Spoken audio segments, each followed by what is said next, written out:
شوكولا غير مكلفة، يعني بثمن زهيد وناجحة 100%.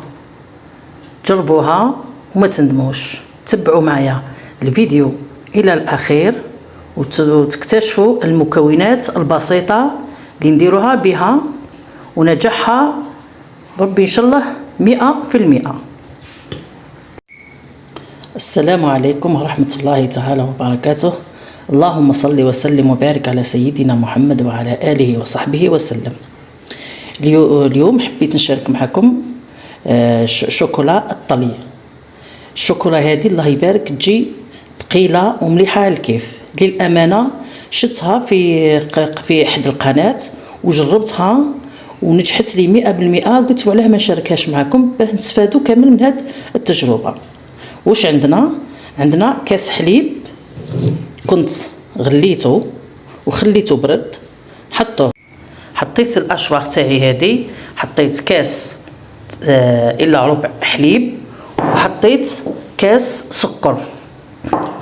تاسف على اللقطه اللي ما شفتوش كي حطيتهم في الاشواق. نضرب فيها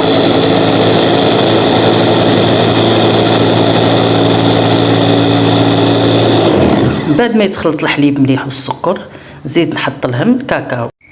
نخلط الكاكاو تاعي بمغرفه صغيره حتى يتخلط مليح، لكن نخلطوه ما يطيرش هكذا حتى تخلط مع الحليب.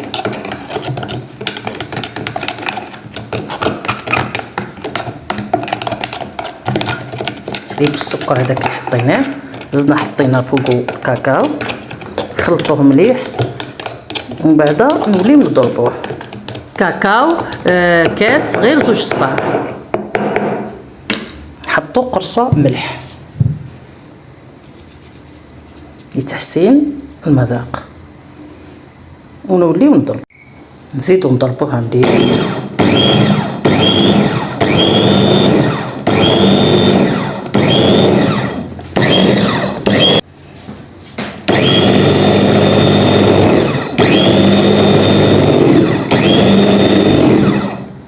الآن نحطو الزيت بالتدريج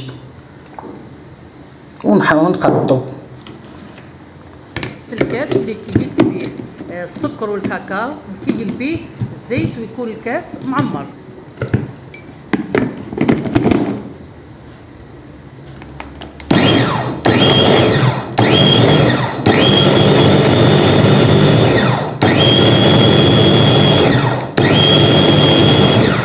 نزيدو نحطو الزيت.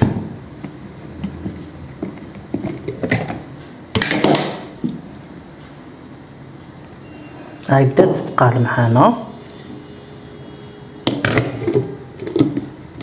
وزيدو نخلطو. هاي بدات تتقال معانا.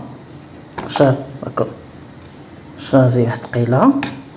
دوكا نكملو الزيت هذاك اللي بقالنا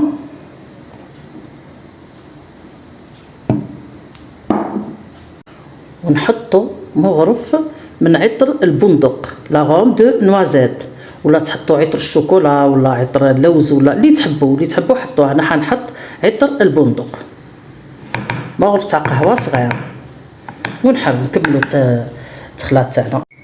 بعد ما كملت شوفوا الله يبارك كيفاه جات. هاي ما تقطعش خلاص. هذه النتيجه النهائيه. والبنه واش نقول لكم، تقدروا تاكلوا بها الخبز الصباح، تقدروا تديروا بها لي كريب، تقدروا ديروا بها لي طارت، تقدروا ديروا بها كلش، وتقدروا تحتفظوا بها في الثلاجه حتى 15 يوم. جربوها وردوا لي خبر. ما تنساونيش بلي زابونمون لي جيم، وصحه فطوركم. والسلام عليكم ورحمه الله تعالى وبركاته.